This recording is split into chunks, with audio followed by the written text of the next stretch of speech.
স্তম্ভটিকে অনুভূমিকের সাথে 30 ডিগ্রি কোণে রাখতে হবে। তাহলে তোমাকে কত কাজ করতে হবে? তুমি কি করবা? স্তম্ভটাকে অনুভূমিকের সাথে 30 ডিগ্রি কোণে রাখতে হবে। তাহলে খেয়াল করো তো, তোমার কাছে 4টা ব্লক ছিল। এবার 4টা ব্লককে যদি আমি একত্র করে একটা স্তম্ভ তৈরি করি,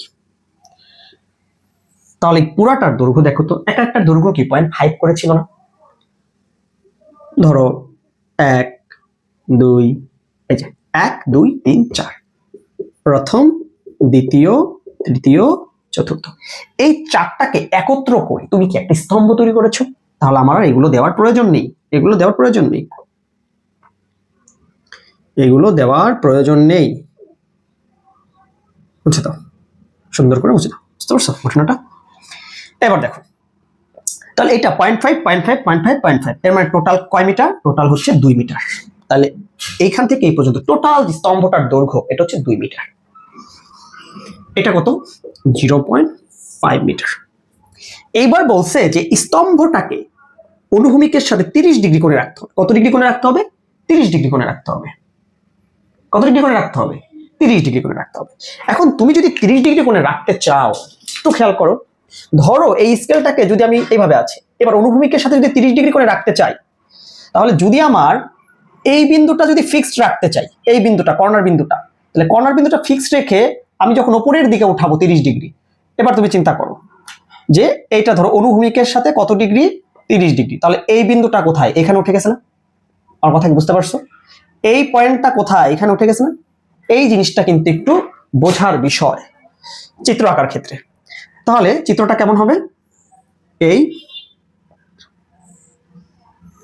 একটু ঠান্ডা মাথায় বোঝার চেষ্টা করো আর কি।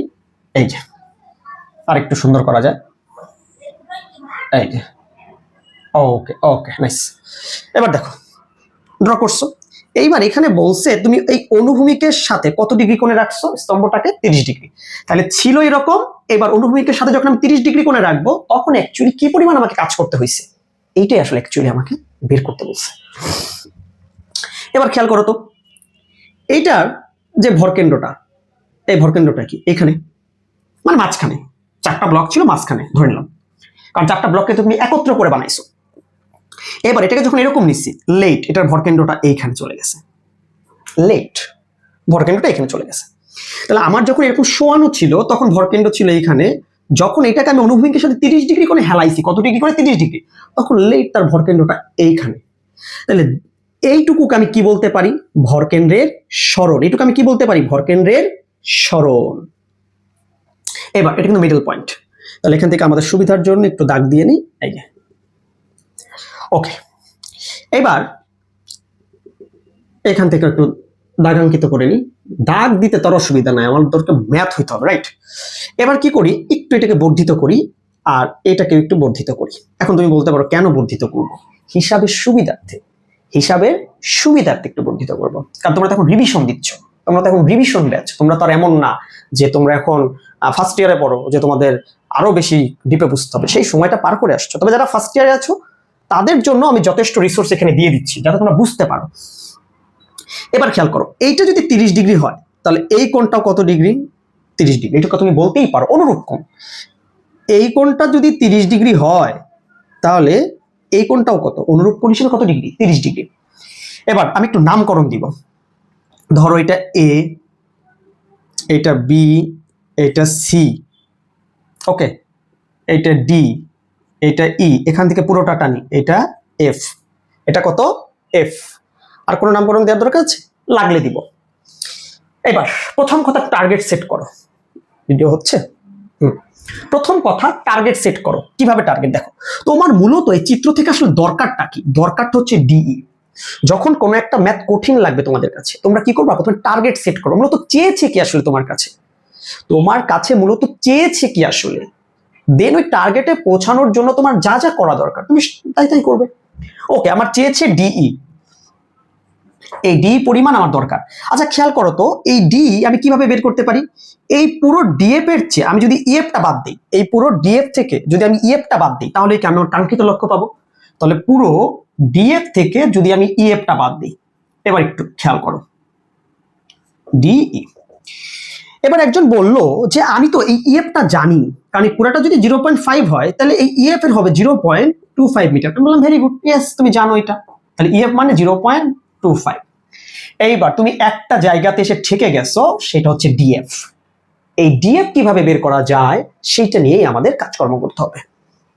একটু খেয়াল করো তো, প্রথমে আমি একটা ত্রিভুজ বিবেচনা করতে পারি না, ডি সি এফ। খেয়াল করো, ডি সি এফ, এই ত্রিভুজটা, তাহলে ত্রিভুজ ডি সি এফ এ, এই কোণটা আমি জানি 30 ডিগ্রি। তাহলে আমি যদি ট্যান নেই, যে ট্যান 30 ডিগ্রি ইকুয়াল টু লম্ব লম্ব বাই ভূমি, আমার কোনো কাজে লাগবে? কোনো কাজে লাগবে? লাগবে না। এর মানে আমার দরকার ডিএফ, এর মানে লম্বটা দরকার। আর এই অতিভুজের জিনিসপত্র কিছু আমার পক্ষে জানা সম্ভব। কিভাবে জানা সম্ভব খেয়াল করো। প্রথম কথা, এই পুরোটা যদি 2 মিটার হয়, এই পুরোটা তো 2 মিটার, তাহলে এখান থেকে এই যে বি থেকে ডি, এই বি থেকে ডি মূলত কয় মিটার? পুরোটা যদি 2 মিটার হয় তাহলে বি থেকে ডি কত? 1 মিটার। এর মানে তুমি লম্ব তোমার দরকার, আর যে ধরনের জিনিসপত্র তুমি জানো সেটা হচ্ছে অতিভুজের জিনিসপত্র তুমি জানো। এর মানে সাইন থিটা নিতে হবে। কি নিতে হবে? Sine theta. কারণ সাইন থিটা মানে লম্ব বাই অতিভুজ। তাহলে আসো, সাইন 30 ডিগ্রি ইকুয়াল টু লম্ব ডিএফ, আর অতিভুজ মানে কত বলো তো? এই যে ডিসি। কত? ডিসি। এবার আসো,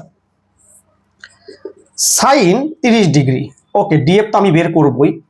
এবার ডিসির মধ্যে আবার বিভাজন আছে। ডিসি মানে হচ্ছে এই BD plus BC, BD plus কি বিসি। এর মানে ডিসি মানে হচ্ছে বিডি প্লাস বিসি। এবার দেখি তো কোথায় কোথায় ঠেকে যাচ্ছি। তাহলে আমার দরকার ডিএফ, সাইন 30 ডিগ্রি মানে হাফ, বিডি মানে হচ্ছে কত? বিডি মানে কত? 1 মিটার, বসাইলাম বিডি মানে 1 মিটার। এইবার একজন বলল বিসি তো আপনি জানেন না, একজন বলল বিসি তো আপনি জানেন না, তখন আমি তাকে বললাম দেখ কি করি। এবার আমি বিসিএ, এই ত্রিভুজটা কল্পনা করব, বিসিএ। তাহলে ত্রিভুজ বিসিএ যদি কল্পনা করি, ঠান্ডা মাথায় খেয়াল করো, তোমার দরকার কি? তোমার দরকার বিসি, তোমার দরকার কি? বিসি। আর তুমি দেখো তো এই এবিটা জানো না, এই পুরাটা, এই পুরাটা, এই যে পুরাটা, এই পুরাটা কত? 0.5। তাহলে এই এবি কত? 0.25। এবার খেয়াল করো তো, এই কোণটা কি 90 ডিগ্রি? এই যে এই কোণটা, এই কোণটা তো 30 ডিগ্রি, এটা কত? 30 ডিগ্রি। আর এই কোণটা কত? 90 ডিগ্রি, আর এটা কত? 60 ডিগ্রি। তাহলে এইটা যদি 90 ডিগ্রি হয়, এইটা যদি 90 ডিগ্রি হয়, তাহলে এই কোণটা কি? অতিভুজ। মানে এসি হচ্ছে অতিভুজ, বিসি হচ্ছে ভূমি, আর এবি হচ্ছে কি? লম্ব। এর মানে তোমার দরকার হচ্ছে বিসি, আর তুমি জানো হচ্ছে এবি মানে 0.25 মিটার। আর ত্রিভুজটা যদি আমি ড্র করি, ত্রিভুজটা হচ্ছে এরকম, এটা হচ্ছে বি, এটা হচ্ছে সি, আর এটা হচ্ছে এ, এইটা হচ্ছে 30 ডিগ্রি। তাহলে একটু খেয়াল করো তো, এবার তুমি জানো এবি, তোমার দরকার বিসি, এর মানে তুমি জানো লম্ব, দরকার ভূমি, তাহলে কার হেল্প নিবা? ট্যান থিটার। আমি কিন্তু ফার্স্ট ইয়ারদের জন্য একটু ডিটেলসে বুঝাই দিচ্ছি। তাহলে ট্যান 30 ডিগ্রি, কেন ট্যান 3 নিবা? কারণ তুমি জানো লম্ব, তোমার দরকার ভূমি, ট্যান ছাড়া কেউ সহায়তা করতে পারবে? তাহলে ট্যান 30 ডিগ্রি ইকুয়াল টু লম্ব বাই ভূমি। তাহলে এইখান থেকে দেখো বিসি পাবা, তাহলে বিসি ইকুয়াল টু এবি মানে 0.25, আর ট্যান 30 ডিগ্রি মানে 1/√3। তাহলে দেখো কত আসে, √3 পোল্টি মেরে উপরে চলে যাবে, তাহলে 0.25 ইন্টু √3, তাহলে 0.433 মিটার। এইবার আসো, এখানে তুমি এই বিসির মানটা এখানে বসাও, 0.433। এই জন্যই বলছি যেখানে ঠেকে যাবা সেখানেই সমাধান করার চেষ্টা করবা যে কি করা যায় অ্যাকচুয়ালি। এই জন্য টার্গেট সেট করাটা বড় একটা ব্যাপার, বুঝতে পারছো? তাহলে ডিএফ আসতেছে 0.7165 মিটার। এইবার তুমি এই যে তোমার যে ভারকেন্দ্রের সরণ, এই ডি বের করার জন্য যে ডিএফটা দরকার ছিল সেটা কিন্তু তুমি ক্যালকুলেট করে নিয়ে এসেছো। এই জন্য বলছি টার্গেট সেট করাটা বড় ব্যাপার। এবার আসো ডিই, তাহলে ডিএফ মানে হচ্ছে 0.7165 মাইনাস 0.25, তাহলে সুতরাং ডিই ইকুয়াল টু কত? দেখো বিয়োগ 0.25, তাহলে এটা আসতেছে 0.4665 মিটার। এবার তাহলে সুতরাং কৃত কাজ ডাব্লু প্রাইম দিয়ে, আগেরটা যেহেতু ডাব্লু দিছি। এইবার এই যে চারটা ব্লক ছিল, এই চারটা ব্লককে আমি একটা স্তম্ভ বানিয়ে কি একত্রে উঠিয়েছি না? তাহলে এখানে কিন্তু ভর হবে 250 না, এখানে ভর হবে হচ্ছে 4টার। এর মানে 1000। তাহলে এম জি। আর এইখানের যে ভারকেন্দ্রের সরণটা, সেই সরণটা কত ছিল? ইতে ভারকেন্দ্র, এখন কোথায়? ডিতে। তাহলে ভারকেন্দ্রের সরণ কত? ডিই। তাহলে এখানে আমি দিলাম এইচ ডিই। তাহলে এখানে মানে কত হবে? যেহেতু স্তম্ভটিকে, তাহলে স্তম্ভ বানাইতে কি 4টা ব্লক লাগছে না? তাহলে কত কেজি? 1000 কেজি ইন্টু 9.8 ইন্টুই হচ্ছে 0.4665, 0.665। এগুলো মুছে দিলাম, এগুলোর এখন লাগতেছে না, এগুলো বোঝার জন্য বলছিলাম। ওকে ওকে ওকে, তাহলে দেখো কত আসে। 1000 ইন্টু 9.8 ইন্টু 0.4665, এর মানে 4571.7 জুল।